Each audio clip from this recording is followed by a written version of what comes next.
పరిశుద్ధ గ్రంథం నుండి దానియేలు గ్రంథము మొదటి అధ్యాయము. యూదారాజుగు యెహోయాకీము ఏలుబడిలో 3వ సంవత్సరమున బబులోను రాజగు నెబుకద్నెజరు యెరూషలేము మీదికి వచ్చి దాని ముట్టడి వేయగా, ప్రభువు యూదారాజగు యెహోయాకీమును దేవుని మందిరంలోని శేషించిన ఉపకరణములను ఆ రాజు చేతికి అప్పగించెను గనుక అతడు ఆ వస్తువులను షీనారు దేశంలోని తన దేవాలయమునకు తీసుకొని పోయి తన దేవాలయపు బొక్కసములో ఉంచెను. రాజు అష్పెనజు అను తన నపుంసకుల అధిపతిని పిలిపించి అతనికీలాగు ఆజ్ఞాపించెను. ఇశ్రాయేలీల రాజవంశములలో ముఖ్యులై లోపము లేని సౌందర్యమును సకల విద్యా ప్రవీణతయు జ్ఞానమును గలిగి తత్వజ్ఞానము తెలిసిన వారై రాజు నగరునందు నిలువదగిన కొందరు బాలురను రప్పించి కల్దీల విద్యను భాషను వారికి నేర్పుము. మరియు రాజు తాను భుజించు ఆహారంలో నుండి తాను పానము చేయు ద్రాక్షారసంలో నుండి అనుదిన భాగము వారికి నియమించి 3 సంవత్సరములు వారిని పోషించి పిమ్మట వారిని తన ఎదుట నిలువబెట్టునట్లు ఆజ్ఞ ఇచ్చెను. యూదులలో నుండి దానియేలు, హనన్య, మిషాయేలు, అజర్య అనువారు వీరిలో నుండిరి. నపుంసకుల అధిపతి దానియేలునకు బెల్తెషాజరు అనియు, హనన్యాకు షద్రకనియు, మిషాయేలునకు మేషాకనియు, అజర్యాకు అబెద్నెగో అనియు పేర్లు పెట్టెను.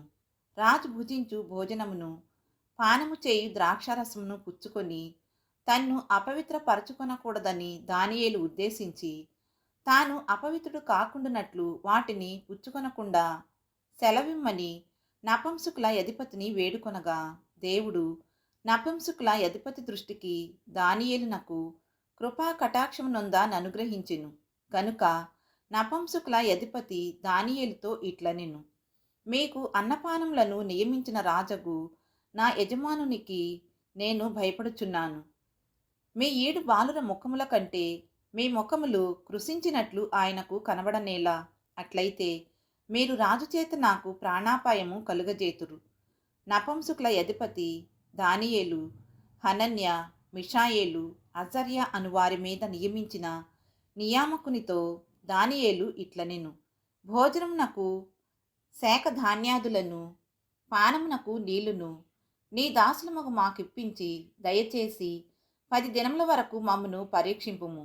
పిమ్మట మా ముఖములను రాజు నియమించిన భోజనము భుజించు బాలుర ముఖములను చూచి నీకు తోచినట్టుగా నీ దాసులమైన మాయడల జరిగింపుము. అందుకతడు ఈ విషయంలో వారి మాటకు సమ్మతించి 10 దినముల వరకు వారిని పరీక్షించెను. 10 దినములైన పిమ్మట వారి ముఖములు రాజు భోజనము భుజించు బాలురందరి ముఖముల కంటే సౌందర్యముగాను కలగాను కనబడగా, రాజు వారికి నియమించిన భోజనమును పానము కొరకైన ద్రాక్షారసమును ఆ నియామకుడు తీసివేసి వారికి శాఖ ధాన్యాదులనిచ్చెను. ఈ 4 బారుల సంగతి ఏమనగా, దేవుడు వారికి జ్ఞానమును సకల శాస్త్ర ప్రవీణతయు వివేచనయు అనుగ్రహించెను. మరియు దానియేలు సకల విధములకు దర్శనములను స్వప్న భావములను గ్రహించు తెలివిగలవాడై ఉండెను. నెబుకద్నెజరు తన సముఖమునకు వారిని తేవలెనని ఆజ్ఞ ఇచ్చి నియమించిన దినములు కాగానే నపుంసకుల అధిపతి రాజు సముఖమును వారిని నిలువబెట్టెను. రాజు వారితో మాట్లాడగా వారందరిలో దానియేలు, హనన్య, మిషాయేలు, అజర్య వంటి వారెవరునూ కనబడలేదు గనుక వారే రాజు సముఖమున నిలిచిరి. రాజు వీరి యొద్ద విచారణ చేయగా జ్ఞాన వివేకముల సంబంధమైన ప్రతి విషయములో వీరు తన రాజ్యం అందంతట నుండు సెగనగాండ్ర కంటెను గారడీ విద్య గలవారందరికంటెను 10 ఎంతలు శ్రేష్ఠులని తెలియబడెను. ఈ దానియేలు కోరెషు ఏలుబడిలో 1 సంవత్సరము వరకు జీవించెను. పరిశుద్ధ గ్రంథము నుండి దానియేలు గ్రంథము 2వ అధ్యాయము. నెబుకద్నెజరు తన ఏలుబడి యందు 2వ సంవత్సరమున కలలు కనెను. అందును గూర్చి ఆయన మనస్సు కలతపడగా ఆయనకు నిద్ర పట్టకుండెను. కాగా రాజు తాను కనిన కలలను తనకు తెలియచెప్పుటకై శకునగాండ్రను, గారడీ విద్య గలవారిని, మాంత్రికులను, కల్దీయులను పిలువనంపుడని యాజ్ఞ ఇయ్యగా వారు వచ్చి రాజు సముఖమున నిలచిరి. రాజు వారితో, నేనొక కల కంటిని. ఆ కలభావము తెలుసుకొనవలెనని నేను మనోవ్యాకుల ముందియున్నాననగా, కల్దీయులు సిరియా భాషతో ఇట్లనిరి: రాజు చిరకాలము జీవించునుగాక. తమరి దాసులకు కల సెలవీయుడి, మేము దాని భావమును తెలియజేసిదము. రాజు, నేను దాని మరచిపోతిని గాని కలను దాని భావమును మీరు తెలియజేయని ఎడల మీరు తుత్తునీయులుగా చేయబడుదురు, మీ ఇండ్లు పెంటకుప్పగా చేయబడును. కలను దాని భావమును తెలియజేసిన ఎడల దానములను బహుమానములను మహాఘనతయు నా సముఖములో నొందుదురు. గనుక కలను దాని భావమును తెలియజేయుడనగా వారు, రాజు ఆ కలను తమరి దాసులమైన మాకు చెప్పిన ఎడల మేము దాని భావమును తెలియజేసేదమని మరలా ప్రత్యుత్తరమిచ్చిరి. అందుకు రాజు ఉత్తరమిచ్చి చెప్పినది ఏమనగా, నేను మరచియుండుట మీరు చూచి కాలహరణము చేయవలెనని మీరు కనిపెట్టుచున్నట్లు నేను బాగుగా గ్రహించుచున్నాను. కాలము ఉపాయముగా గడపవలెనని అబద్ధమును మోసపు మాటలను నా ఎదుట పలుకనుద్దేశించియున్నారు.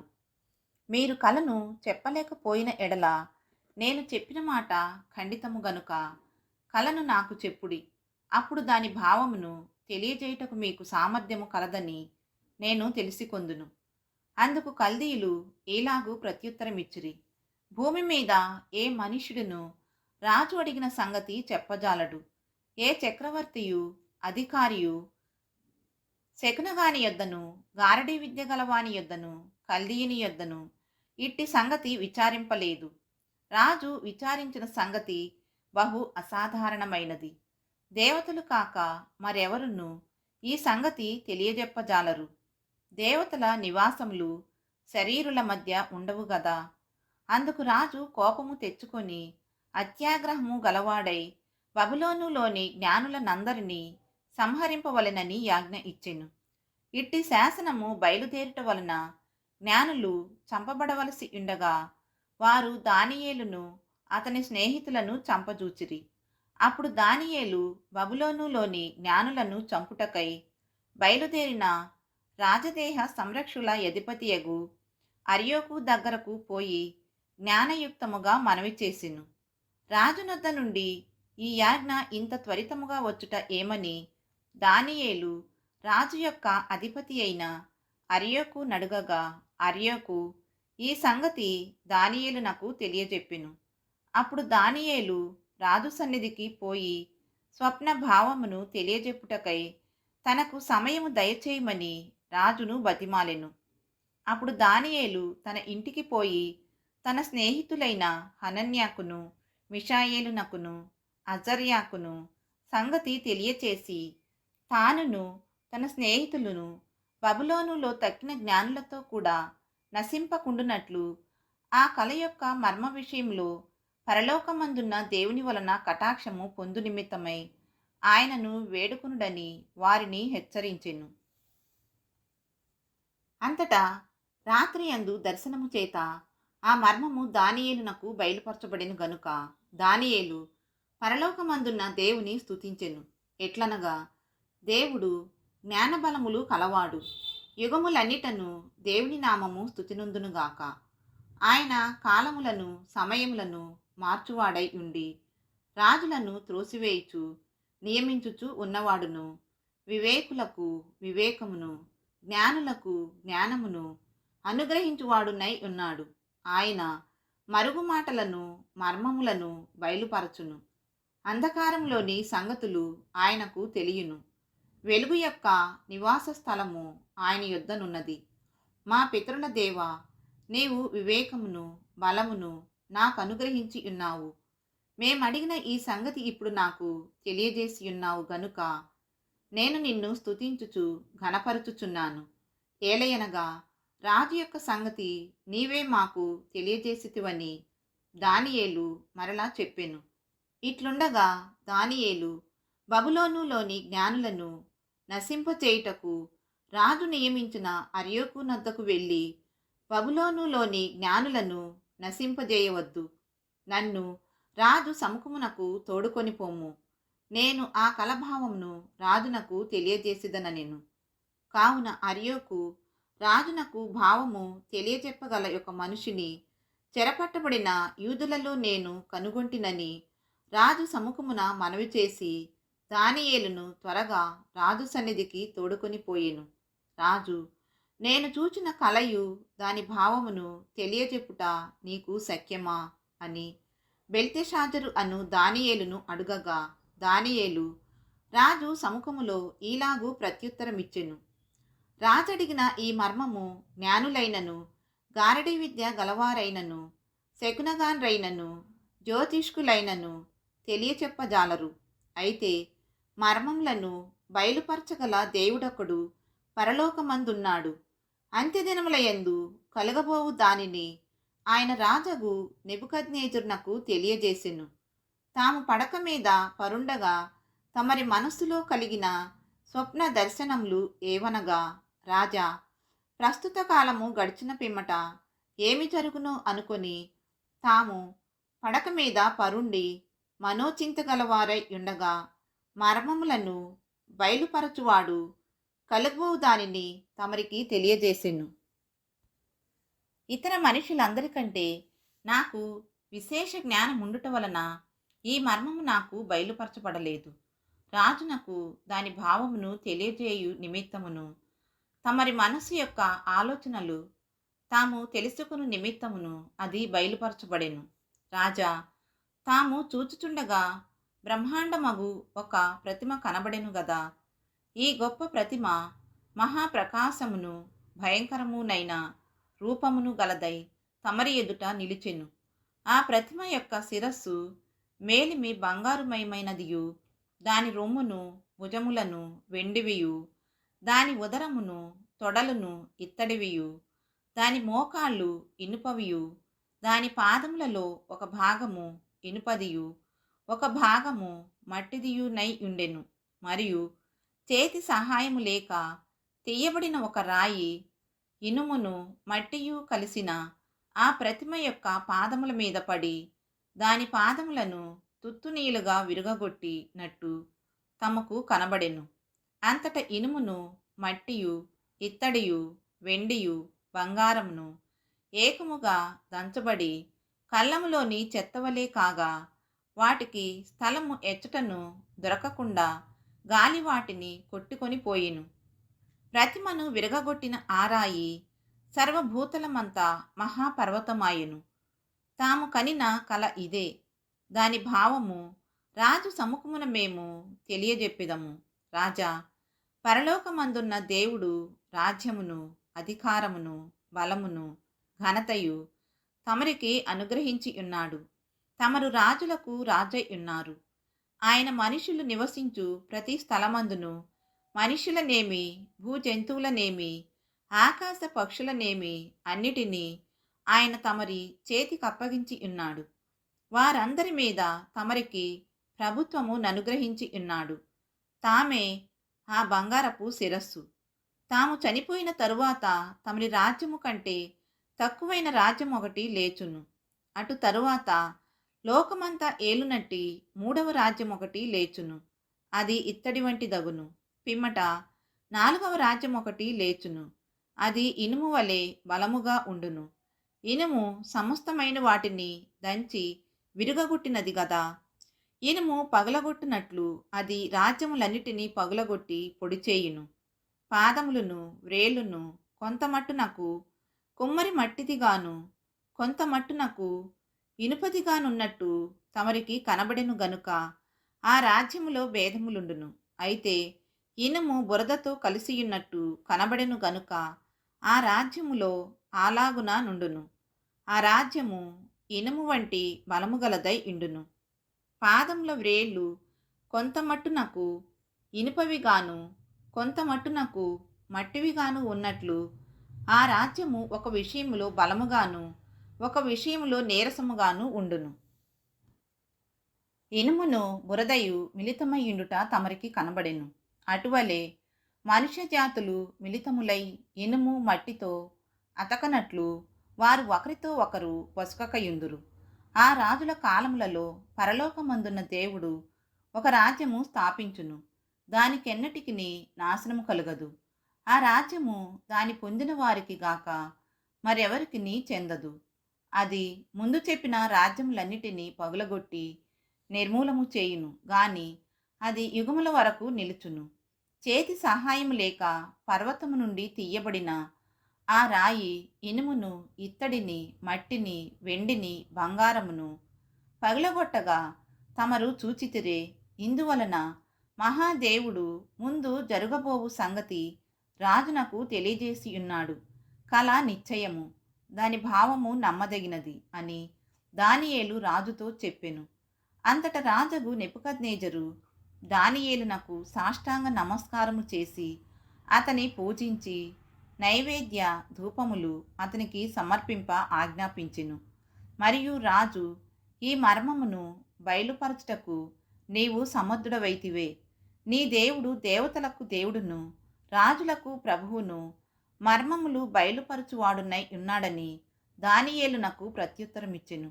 అప్పుడు రాజు దానియేలును బహుగా హెచ్చించి అనేక గొప్ప దానములిచ్చి అతనిని బబులోను సంస్థానమంతటి మీద అధిపతినిగాను, బబులోను జ్ఞానులందరిలో ప్రధానునిగాను నియమించెను. అంతట దానియేలు రాజునొద్ద మనవి చేసుకొనగా రాజు షద్రకు, మేషగు, అబేద్నెగో యను వారిని బబులోను సంస్థానము మీద విచారణకర్తలనుగా నియమించెను. అయితే దానియేలు రాజు సన్నిధిని ఉండెను. పరిశుద్ధ గ్రంథం నుండి దానియేలు గ్రంథము 3వ అధ్యాయము.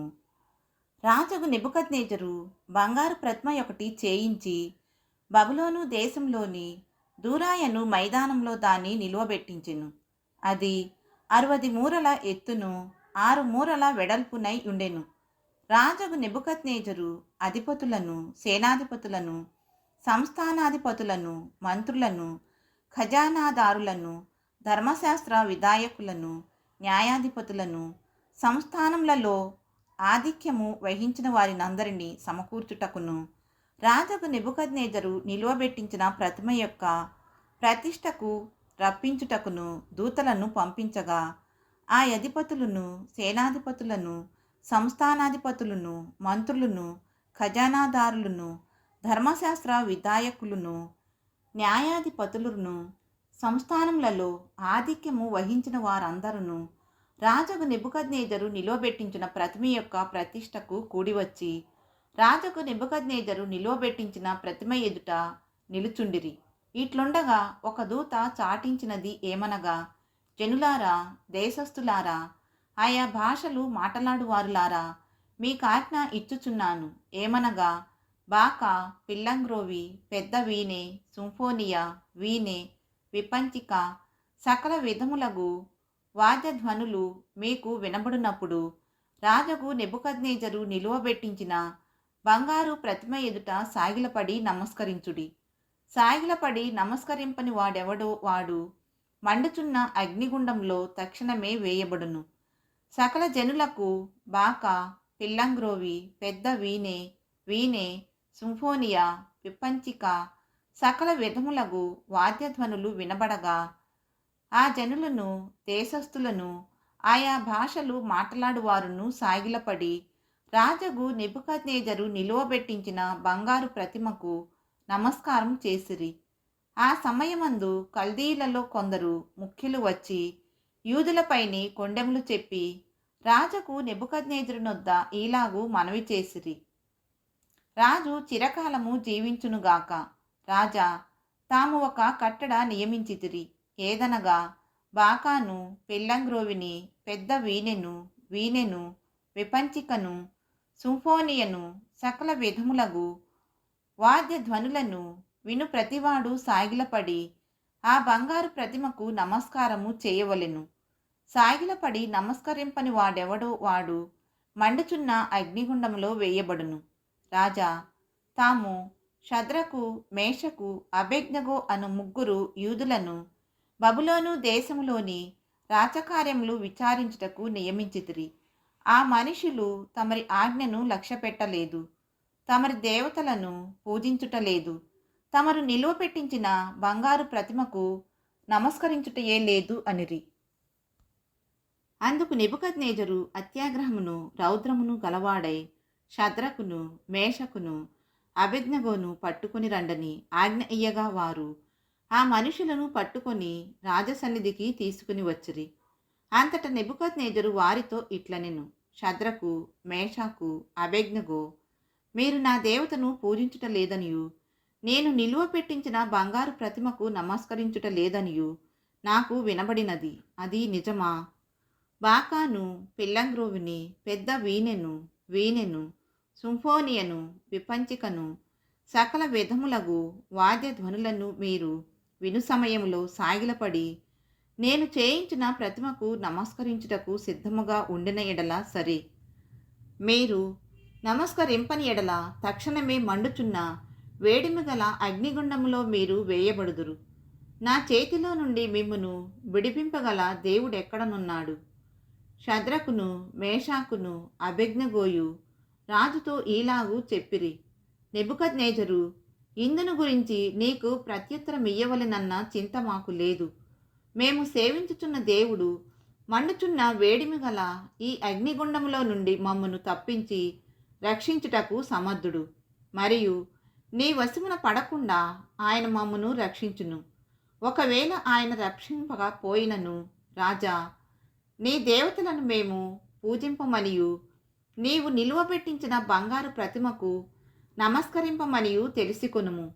అందుకు నెబుకద్నెజరు అత్యాగ్రహము నొందినందున షద్రకు, మేషాగు, అబేద్నెగోయను వారి విషయములో ఆయన ముఖము వికారమాయెను కనుక గుండము ఎప్పటికన్నా 7 అంతలు వేడిమిగా చేయుమని యాజ్ఞ ఇచ్చెను.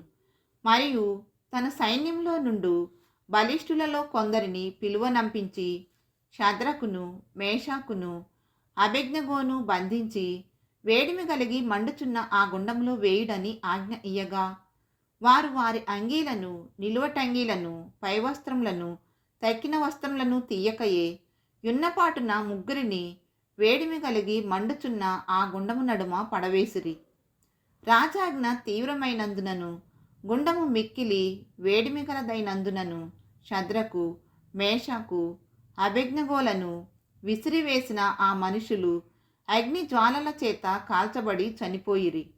షద్రకు, మేషాగు, అబేద్నెగోయను ఆ ముగ్గురు మనుషులు బంధింపబడిన వారై వేడిమి కలిగి మండుచున్న ఆ గుండములో పడగా, రాజగు నెబుకద్నెజరు ఆశ్చర్యపడి తీవ్రముగా లేచి, మేము ముగ్గురు మనుషులను బంధించి ఈ అగ్నిలో వేసితిమి గదా అని తన మంత్రులను అడిగెను.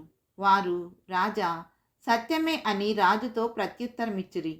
అందుకు రాజు, నేను 4 మనుషులు బంధకములు లేక అగ్నిలో సంచరించుట చూచుచున్నాను. వారికి హాని ఏమీయూ కలుగలేదు. 4వ వాని రూపము దేవతల రూపమును బోలినదని వారికి ప్రత్యుత్తరమిచ్చెను. అంతట నెబుకద్నెజరు వేడిమి కలిగి మండుచున్న ఆ గుండము వాకిలి దగ్గరకు వచ్చి, షద్రకు, మేషాకు, అబేద్నెగోయను వారలారా, మహోన్నతుడగు దేవుని సేవకులారా, బయటికి వచ్చి నా ఎద్దుకు రండని పిలువగా, షద్రకు, మేషాకు, అబేద్నెగో ఆ అగ్నిలో నుండి బయటికి వచ్చిరి. అధిపతులను, సేనాధిపతులను, సంస్థానాధిపతులను, రాజు యొక్క ప్రధాన మంత్రులను కూడివచ్చి ఆ మనుషులను పరీక్షించి వారి శరీరములకు అగ్ని ఏ హాని చేయకుండుటయు, వారి తల వెంట్రుకలలో ఒకటైనను కాలిపోకుండుటయు, వారి వస్త్రములు చెడిపోకుండుటయు, అగ్నివాసన అయినను వారి దేహములకు తగులకుండుటయు చూచిరి. నెబుకద్నెజరు షద్రకు, మేషాగు, అబేద్నెగోయను వీరి దేవుడు పూజార్హుడు. ఆయన తన దూత నంపి తన్నాశ్రయించిన దాసులను రక్షించెను. వారు తమ దేవునికి గాక మరి ఏ దేవునికి నమస్కరింపకయు, ఏ దేవుని సేవింపకయు ఉందుమని తమ దేహములను అప్పగించి రాజు యొక్క ఆజ్ఞను వ్యర్థపరిచిరి. కాగా నేనొక శాసనము నియమించుచున్నాను. ఏదనగా, ఈ విధముగా రక్షించుటకు సమర్థుడకు దేవుడుగాక మరి ఏ దేవుడును లేడు. కాగా ఏ జనులలో గాని, రాష్ట్రములో గాని, ఏ భాష మాట్లాడు వారిలో గాని షద్రకు, మేషాగు, అబేద్నెగోయను వారి దేవుని ఎవడు దూషించునో వాడు తుత్తునీయులుగా చేయబడును. వాని ఇల్లు ఎప్పుడును పెంటకొప్పగా ఉండుననెను. అంతట నుండి రాజు షద్రకు, మేషగు, అబేద్నెగోయను వారిని బబులోను సంస్థానంలో హెచ్చించెను.